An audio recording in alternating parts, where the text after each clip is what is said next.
Rachel's Financial Coaching, and today I'm here to talk to you about sinking funds. So yesterday someone asked me what a sinking fund is, and so today I'm here to tell you they're a lifesaver. They are freedom. They are a way to avoid debt at all costs. It's something different besides an emergency fund. It's a savings, but it is different than an emergency fund. So in our household, we have our emergency fund and we have our savings for the house. And then we have our normal sinking fund items, such as birthday, property taxes, Christmas, auto insurance, term life insurance, and things like that. And I love it. So basically, it's a savings account to pay for specific items that you have coming up, that you know are coming up, or you want to be coming up. And I say it that way because we are trying to use a sinking fund, I almost fell in the pool, to pay for a house. You could use a sinking fund to buy a car or to pay for repairs around the house or the car. Things that you may not know when come up, such as repairs. Or things that you know exactly when they're coming up, but you want to save for them beforehand, like birthdays and Christmas and anniversaries and Father's Day and Mother's Day and everything else like that you don't want to normally cash flow out of your monthly budget because maybe you spend more on those things. There's a bee over there. I'm gonna walk right this way. Sinking funds bring you peace of mind because you know that you're saving for them throughout the year instead of trying to cash flow them in the month that they come up. And it is such a blessing, and it is such a way to avoid debt. So if you don't have a sinking fund or an emergency fund and then something comes up, you're kind of having to use credit cards. And so basically what we do for our household budget is first in our budget, this is my budget, okay, top to bottom, we do church. Every month we give to church, Dynamic Catholic, and that is first. And then we make sure our emergency fund is fully funded, and then we do our savings for the move, and then we do sinking funds for the year.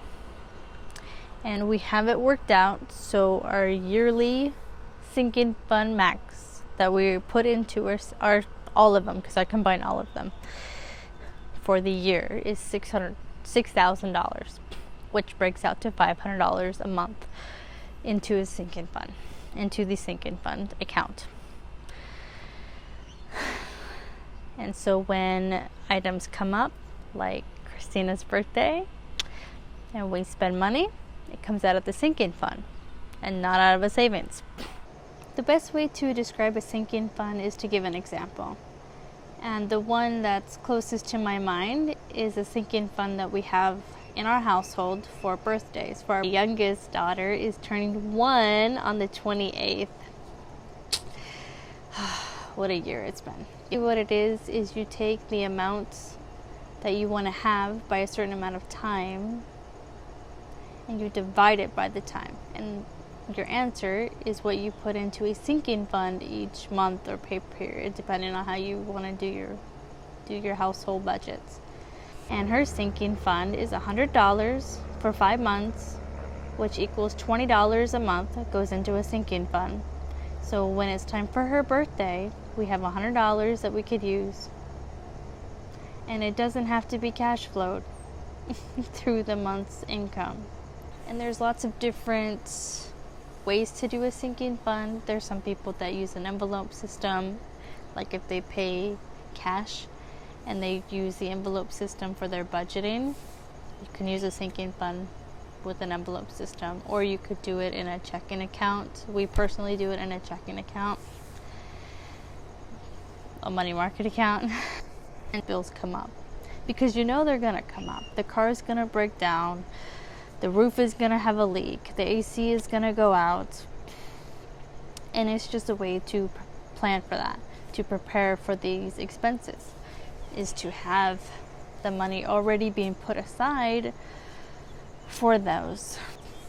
My husband and I, we always redo the sinking funds in January.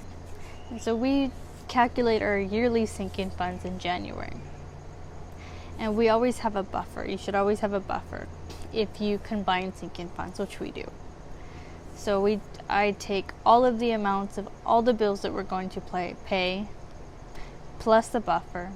I add them up all together and I divide them by 12.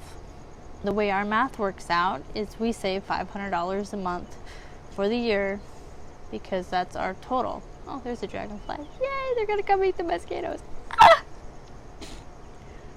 Another good example for Christmas that I've heard about, or actually I've read about it, and I don't know who came up with it, and I'm sorry, and someone can let me know who it was or who shared it, because I honestly don't remember. But I will definitely give credit where credit is due.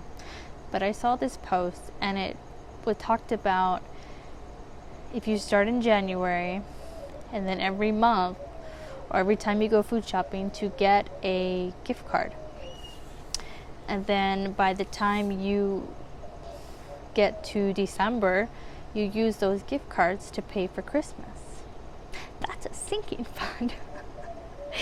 It's just, you're just saving up a small amount to pay for a big purchase. And so in my video the other day, I talked about using a sinking fund to pay for a house. And the way the math worked out on that is $200,000 divided by $50,000, because that's how much we could save, is 4 years. And so if we were to save 4 years, $50,000 for 4 years, we would have $200,000 cash to go buy a house. And there's a lot of questions around sinking funds that I've come across. Some people ask, how do you do it? Some people want to know more technical things. Some people want to know lots of things. So I'm going to go through some of the questions that I've seen. There's a mosquito again. Ugh. Having a garden is so much fun when you can eat, but not when the pests eat you. Kara, you're not doing your job. And so what we do is every month we work on the budget. And it is $500 that we put into our sinking fund every month. Is we take our $500, and if we didn't spend any money out of the sinking fund for that month, we will transfer the money over to our money market account. Now, this month is Christina's birthday, which is part of our sinking fund. And let's say we spend all of it. We budget $100 for birthdays, and let's say we spend all of it. Okay? And so instead of transferring back and forth, what we'll do is we'll take the original $500, and then we'll subtract the $100 for Christina's birthday. So then we'll only transfer $400, because my bank has a limit on how many transfers you can do back and forth, which is fine, no issues. And it just works out. And when it comes time to do property taxes, which is more than our monthly transfer amount, then we would just transfer the whole amount from savings into our checking account and pay the bill, and then transfer the $500 over. Now, if you wanted to go buy a $2,000 car, a sinking fund could be a way to go for that. Let's say you can save $1,000 a month. Well, 2 months, you can go buy a car with $2,000. Let's say you can't. Let's say you need more time to build up that savings. The same thing with our house. We don't save $50,000 a year, but to get a house for cash for $200,000 in 4 years.